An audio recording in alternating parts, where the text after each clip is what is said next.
അങ്ങനെ അങ്കാരയിൽ നിന്നും ബസ് യാത്രയിലൂടെ കപ്പഡോക്യയിലേക്ക് യാത്ര തുടങ്ങിയിരിക്കുകയാണ്.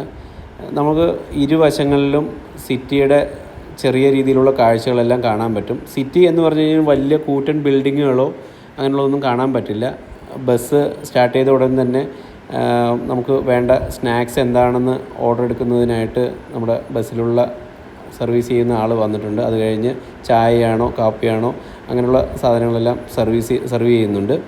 അത് കഴിഞ്ഞ് സിറ്റിയുടെ കാഴ്ചകളെല്ലാം ഏകദേശം കഴിഞ്ഞു തുടങ്ങുന്നതോടെ പിന്നെ നമുക്ക് കാണാൻ പറ്റുന്നത് തുർക്കിയുടെ തന്നെ തനതായിട്ടുള്ള കുന്നിൻ ചരിവുകളും മലനിരകളും അതുപോലെ തന്നെ അവിടുത്തെ കാർഷികം അങ്ങനെയുള്ള കാര്യങ്ങളെല്ലാം നമുക്ക് കാണാനായിട്ട് പറ്റുന്നതാണ്. സിറ്റി ഏകദേശം 1 മണിക്കൂറോളം കഴിയുന്ന സമയത്താണ് സിറ്റിയുടെ കാഴ്ചകളെല്ലാം അവസാനിക്കുന്നത്. പിന്നീട് നമുക്ക് കുന്നിൻ ചരിവുകളും അങ്ങനെയുള്ളതെല്ലാം കാണാൻ പറ്റും. ഏകദേശം 4 മണിക്കൂറോളം ഈ യാത്ര ഉണ്ട്.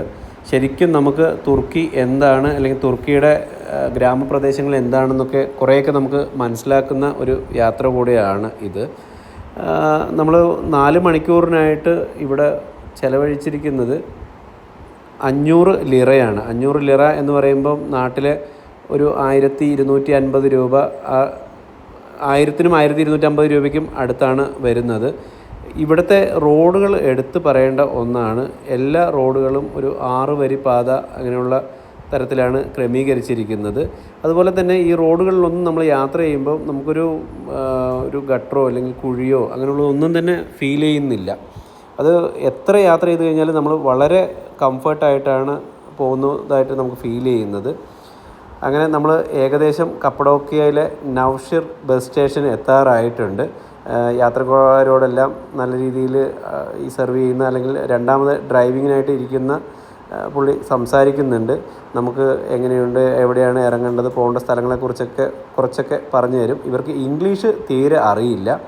അതിനുശേഷം നൗഷിർ ബസ് സ്റ്റേഷനിൽ നിന്നും അവരുടെ തന്നെ ഒരു വാഹനത്തിൽ നമുക്ക് ഹോട്ടലിൻ്റെ അടുത്തായി ഡ്രോപ്പ് ചെയ്യാമെന്ന് പറഞ്ഞ് ഏകദേശം ഒരു 800 മീറ്റർ അടുത്ത് ഇവർ ഡ്രോപ്പ് ചെയ്യാം. അത് കഴിഞ്ഞ് നമുക്ക് നടന്ന് പോകാവുന്നതേ ഉള്ളൂ എന്നാണ് പറഞ്ഞത്.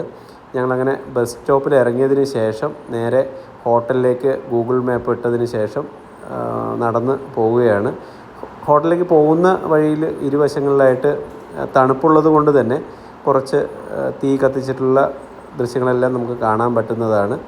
അങ്ങനെ നടന്ന് ഹോട്ടലിൽ എത്തിയിട്ടുണ്ട്. അടുത്ത വിശേഷങ്ങൾ അടുത്ത വീഡിയോയിലൂടെ പറയാം.